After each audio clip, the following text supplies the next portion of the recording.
July 4th, 2021, we're here in front of Bellingham Cold Storage with the Teamsters Local 231, Rich Ewing. Tell me your title. I'm the Secretary-Treasurer of Teamsters Local 231. And what does the union do?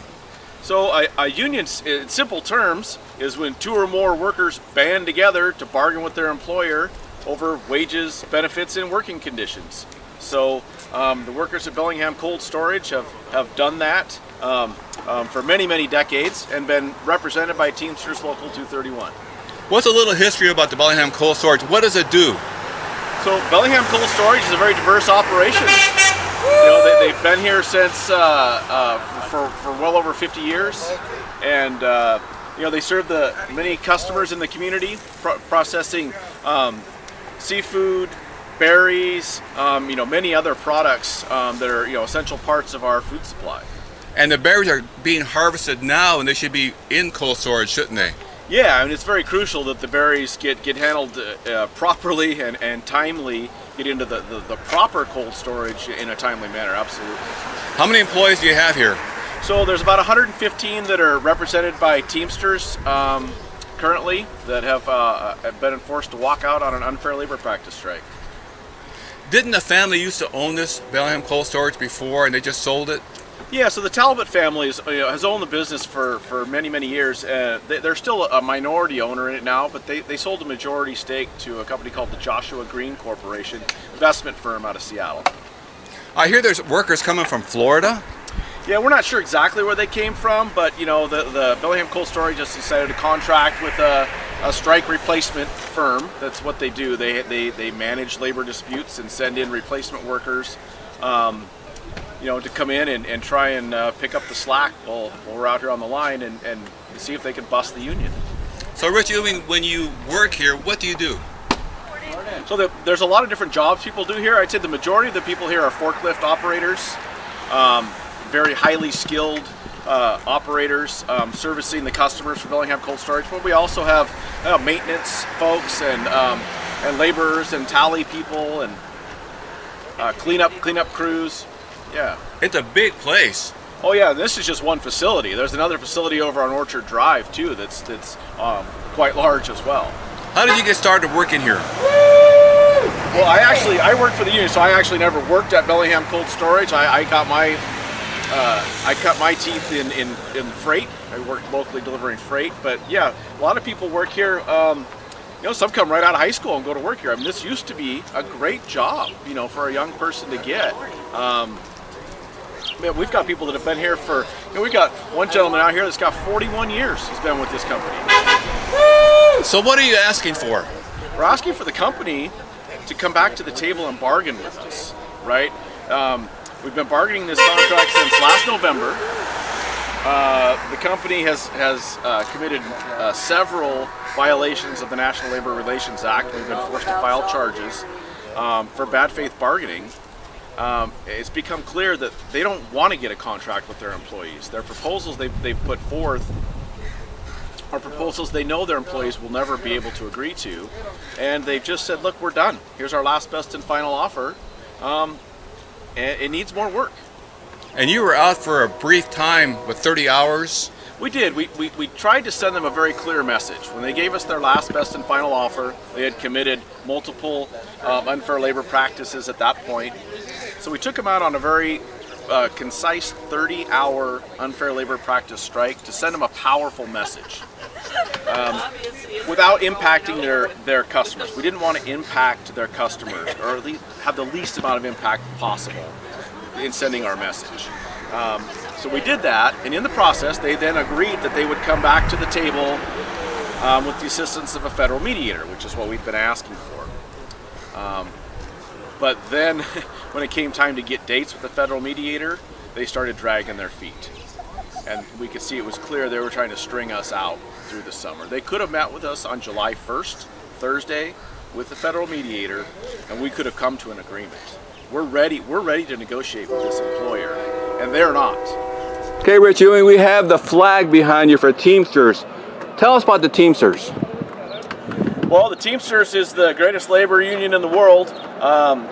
They've been around for over a century. You know, started out as team drivers, right, driving teams of horses, delivering goods and services, and now they've grown to represent workers in every industry that's out there, from A to Z. We say airline pilots to zookeepers. Wow, that's amazing. Yeah.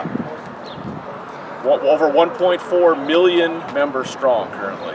Excellent. So if people want any information about the Bellingham Cold Storage strike, what to do to help, is there a Facebook page? Is there a website? Yeah, I mean, there's plenty of stuff shared on social media. Some out there right now. They can check our Teamsters Local 231 website. We're trying to get updates on that as we can. Obviously, we're all out here on the picket line 24/7. But they can come on by the line. I mean, it's down here on Roeder Avenue or over on Orchard. You know, honk, show your support. And we would encourage people to reach out if they could. Reach out to Doug Thomas, President and CEO of Bellingham Cold Storage, and tell him, knock it off. This is not what we do in this community, right? Get back to the table with your employees and bargain a fair contract. Rich Ewing, thank you so much. Yeah. We're talking to Josh Anderson about the strike here at Bellingham Cold Storage.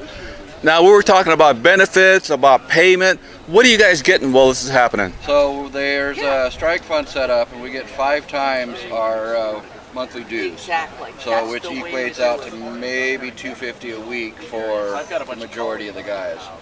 The union does have another fund that they're, Oh, God, yeah. it's Yeah. a hardship fund. So they compose a letter, send it out to the other unions, and sometimes that helps also.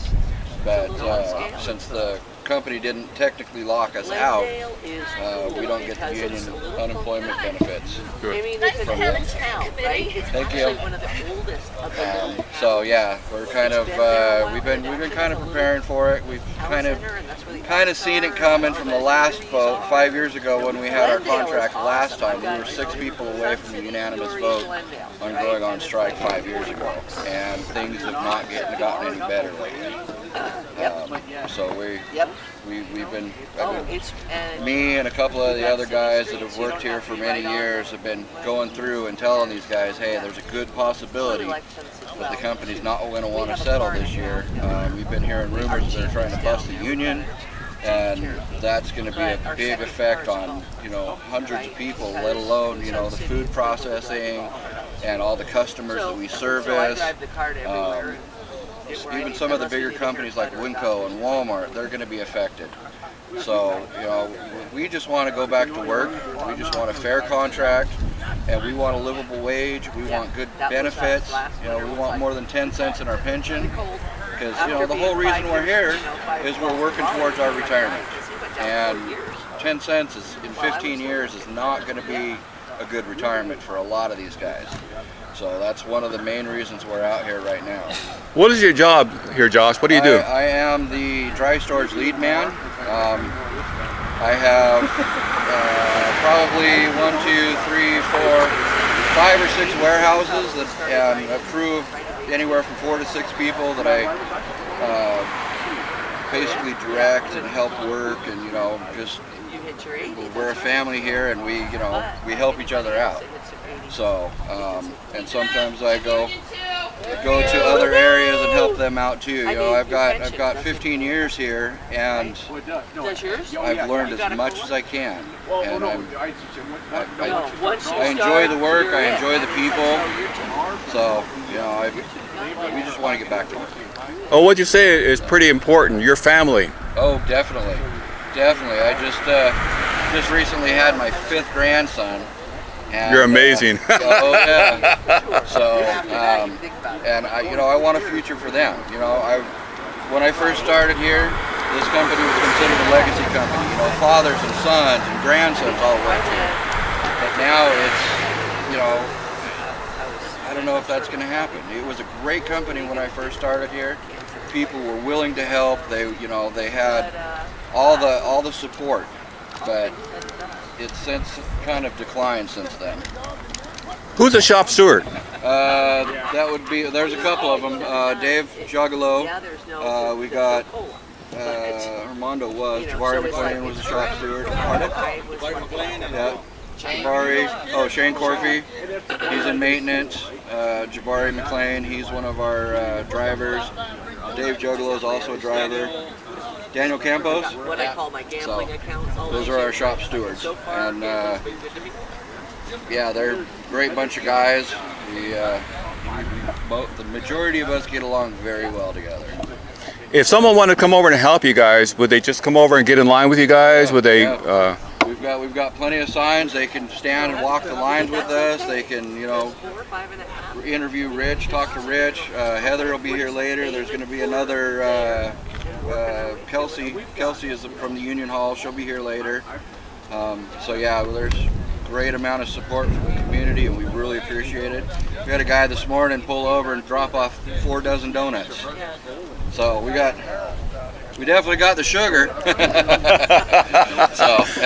The last couple days, people have dropped off waters and snacks and chips and stuff like that. And most of the people that drive by give us a wave or a honk, and it's very heartwarming to know that the community is here for us. So, and I do want to give a shout out to everybody that's driven by, and we all appreciate it. And if you happen to drive by, we're going to be out here 24 hours until this is over. And we just want to go back to work. Is there a Facebook page here for the union or for the Teamsters? workers? Yeah. There's a Teamsters Facebook page. Okay. And yeah, my Facebook page is a lot of things I've been posting is public. Okay. Just because I love these guys. These guys are freaking a great bunch of guys. I have a lot of respect for the work they do and how hard they work every day for each other and for their families and for the company. And for the community. And definitely for the community. Yes. Our customers, they really appreciate everything we do, and I've got so many compliments on on quite a few of the employees that I work with, and I'm very, very, very happy with a lot of the work these guys do. It's very sad to see the company spend over $1 million on bringing in what we call scabs, but they're temporary labor from out of state. I'm hoping that they have their COVID vaccines or shots or whatever, because we don't want to go back to work and have an outbreak. We have employees here that go through and they spray and wipe down all the equipment. There's 2 guys that are dedicated directly for going through and sanitizing everything every day. And then we have other people between shifts that go through and sanitize. And I don't think these guys are trained to do that. So I'm hoping it's going to be safe. I mean, they're handling food. They're handling customers' product, and it just kind of intimidates me to think that they might be carrying the COVID. So I'm hoping the company is enforcing the COVID rules like they do for us, and cross our fingers. Hopefully, we haven't heard anything from the company yet regarding any of it. They've been pretty quiet. So we'll see what happens. All right, you guys, what do you got to say to Bellingham Cold Storage? Fair contract now! Fair contract now! Fair contract now! Get back to the table. Get back to